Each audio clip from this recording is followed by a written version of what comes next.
2024 ইতিহাসের পাতায় স্মরণীয় হয়ে থাকবে। বাংলার মানুষ এক স্বৈরাচারকে পতন করে দেশ ও জাতিকে শান্তি দেওয়ার জন্য জীবন দিয়েছে বহু মানুষ। এর মধ্যে রয়েছে কারো বাবা, কারো ছেলে, কারো স্বামী, আবার কারো ভাই। দেশ স্বাধীন হয়েছে, আমরা খুশিতে আত্মহারা হয়ে রাস্তায় মিছিল করতেছি। এজন্য এক নতুন সূর্য উদয় হয়েছে বাংলার এই আকাশে। সবাই মিষ্টি বিতরণ করছে। সারা দেশে কি যে এক আনন্দ, যা বলে প্রকাশ করা যায় না। কিন্তু যাদের বিনিময়ে এই আনন্দের দিনটি আমরা পেয়েছি, তাদের ঘরে যে নাই কোনো আনন্দ। মা বসে বসে চিন্তা করছে, সবার খোকা ঘরে এলো, আমার খোকা কই।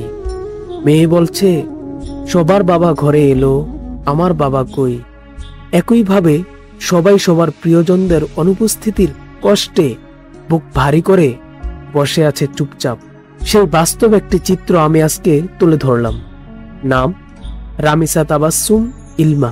বাড়ির বারান্দায় বসে গ্রিল ধরে উঠানের দিকে তাকিয়ে আছে 5 বছর বয়সী এই নিষ্পাপ শিশুটি। কাছে গিয়ে জিজ্ঞেস করলাম, জাকির হোসেন তোমার কি হয়?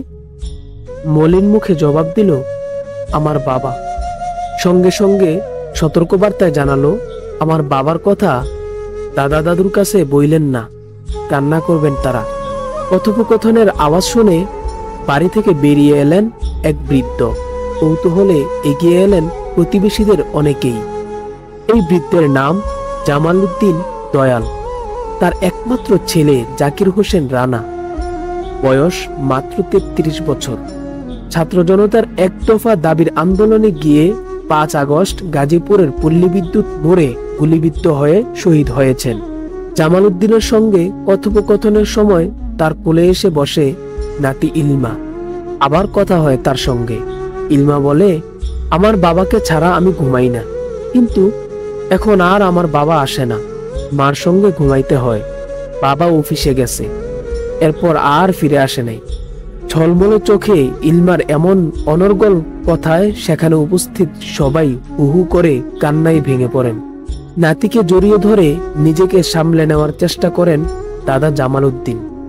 ঘটনার বর্ণনায় তিনি বলেন, শ্রীপুরের মাওনা চৌরাস্তার উত্তরে পল্লী বিদ্যুৎ মোড়ে বিজিবির সঙ্গে ছাত্র জনতার সংঘর্ষ চলছিল।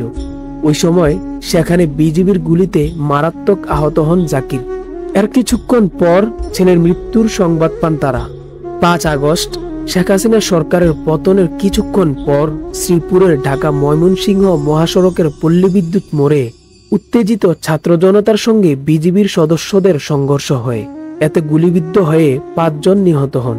তাদের একজন জাকির হোসেন। জামাল উদ্দিন যখন ঘটনার বর্ণনা করছিলেন, তখন পাশে বসে আঁচলে মুখ ঢেকে টুকরে কাঁদছিলেন জাকিরের মা জায়েদা আক্তার। তিনি বলছিলেন, আমার বাবা বাইর হইয়া যাওয়ার সময় কিছু বইলা গেল না। একটা মাইয়া আর একটা পোলা ছিল আমার, অহন পোলাড়ায় নাই। অহন কেডা দেখবো বাপ মরা মাইয়াডারে, কি বোঝামু তারে? জাকির হোসেনের স্ত্রী মনি আক্তার বলেন, মেয়ে জিজ্ঞেস করতেছে, মা তোমরা যে সবাই বলতাছ আমার বাবা মারা গেছে, তাহলে কি আমি আর আমার বাবারে দেখতে পারবো না? আমি কি আমার বাবার সাথে ঘুমাইতে পারবো না? এরপর তার কথা শুনা আমরা যখন কান্নাকাটি শুরু করছি, তখন সে বলে, মা আমি আর আমার বাবার কথা তোমরারে জিগাইতাম না, আমার ভুল হয়ে গেছে। একথা বলে কান্না শুরু করে দিছে আমার মেয়ে। এখন সে চুপ করে থাকে, গোপনে কান্না করে। জাকির হোসেনের দাফন হয়েছে বাড়িটির উঠানের কোনায় লিচু গাছের নিচে। এবার বুঝলাম, বারান্দার গ্রিল ধরে দাঁড়িয়ে ইলমা তার বাবার কবর দেখছিল। জাকিরের মৃত্যুর পর সে প্রায়ই বারান্দার গ্রিল ধরে বাবার কবরের দিকে নির্বাক চেয়ে থাকে বলে জানান স্বজনেরা।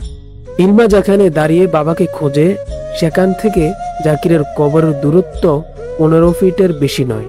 অথচ ইলমাকে ছেড়ে আজীবনের জন্য অসীম দূরত্বে চলে যেতে হয়েছে তাকে। তথ্যসূত্র প্রথম আলো।